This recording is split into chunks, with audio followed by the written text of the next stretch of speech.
Welcome back, Franken friends. I'm Greg Smith, aka Dr. Frankentosh, and today we're going to look at my 2026 project called Offline AF, as in Agile Frontiers, my company. So the big idea behind Offline is to get offline, to stop streaming, stop looking at screens, stop all the interactions that we have with our phones, and kind of move the direction away from immediate access to information to controlled and focused access. So this is a move in the industry that we're seeing, folks who are using dedicated devices. And so we're going to try this at Dr. Frankentosh. And as always, please don't watch this video. Don't click up there or over there. Don't subscribe to my channel. Your time is precious. Please don't waste it on anything I'm doing. But as always, thank you so much for spending part of it with me. And let's get started.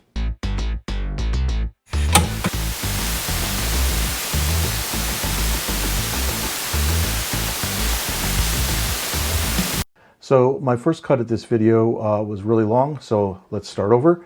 And here are my goals for offline. So we're going to go back to basics, get away from streaming. It's expensive both in terms of time and money. We're going to reduce screen time. It's better for your mental health, increases your social activities, improves your sleep patterns. We also want to reduce interruptions to improve your productivity, and get away from one device to rule them all, and go back to dedicated devices, and finally to own your own media, because the big media giants seem to be doing what they want with your media, either censoring it or removing it completely. So Offline AF then is more of a framework than it is a single product or device, and the big idea is that we use compute and file servers to deliver your media wherever you happen to be. So there are no displays and no keyboards in these core devices. And so at the top of this hierarchy is a thing called the fridge. This is where we have offline cold storage. And then below that is a smaller device, which we call the monolith or tower, which is basically a NAS or a network attached server. And it holds like 8, 16, 32 terabytes of all your media. That includes your videos, your music, your photos, all your productivity files, email, text messages. Everything goes into your local server, and you serve your files up from there. So if you want to watch a movie, it will be on your monolith, and you will stream it from there rather than from the internet. That means that any movies that you rip from your DVDs and put onto your server are yours to keep. Below that then are bricks, and bricks are sort of desktop computers. Maybe they have 1 or 2 terabytes of storage, and they keep a subset of all the files that are on your monolith. Under that then is a puck, and the puck is something that's a personal device. It would fit in your pocket. It has maybe 32 gigabytes up to a full terabyte of data. And the idea there is it has yet another subset of your data, a subset of the music that you want to listen to for the day, the texts and emails that have been sent to you over the previous day that you want to respond to, and other information that you want to carry when you're on the go. And then another yet smaller device would be called the Matchbox. The Matchbox is the ultra personal, like iWatch type size of device. So again, the big idea is that you own all your media. It's in your device, and you synchronize all of these devices up to your monolith, and then the monolith at the end of the day can synchronize or back up into cold storage, which is off-site, and that off-site storage is somewhere like AWS, Google Cloud, Dropbox, or maybe Microsoft Azure. Now, on the input side, we will have what are called dumb terminals. And these are basically devices that are wired or connect to your brick, your puck, or your Matchbox, either by wires, by Bluetooth, or Wi-Fi. And they can come in various form factors, as small as, say, a dumb watch, which would just have a display and maybe some buttons, possibly even a touch display, so that you would control whatever is on the other end of that connection.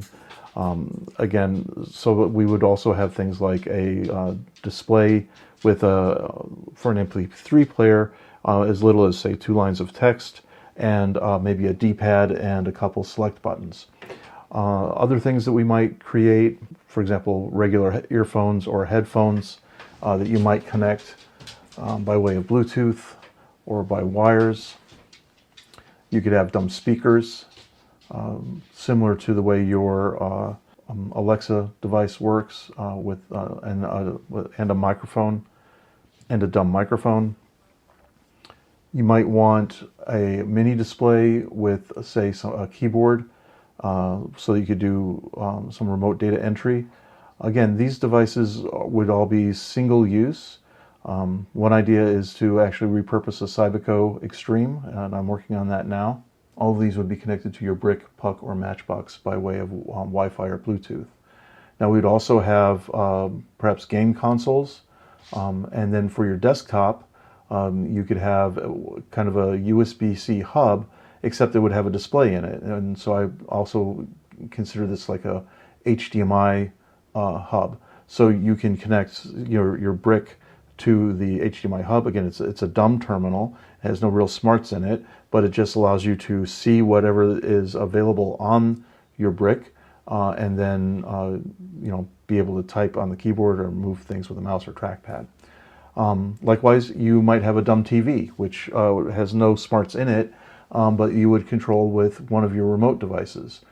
So it would connect to your brick by way of Wi-Fi streaming, USB-C connection, or maybe an HDMI connection. Another possibility would be a standalone camera, which either synchronizes or Wi-Fi delivers your images to your puck or your brick. We could have dumb eyeglasses. Now, we've seen smart glasses, but dumb glasses would do nothing more than display whatever it is that your brick or your puck is showing you. We'd also want to create infotainment systems that are in your automobile or other vehicle. So rather than having a complete Apple CarPlay or the Google equivalent, you would just connect your puck to your display in your vehicle, and then you'd get navigation and music and perhaps video. So that kind of creates our ecosystem of devices that are file and compute servers, as opposed to our dumb terminals, which do all of our input and output.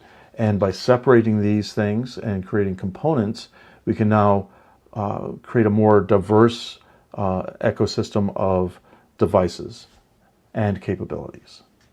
So that's the overview of offline AF. I don't expect to get all of it done in 2026.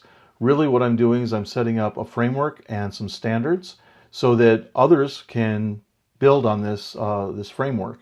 And we, as I said, have one project that's already been completed, which is the MP3 player. It works on a puck. And along with that, I'll be adding a new controller, which is going to be based on the Cyberco Extreme. Those projects should be coming up in the next week or two. As always, please, don't like this video, don't subscribe to my channel, don't click up there or over there. Your time is precious. Please don't waste it on anything I'm doing. But as always, thank you so much for spending part of your time with me, and I'll see you next time on Dr. Frankentosh. Pure energy.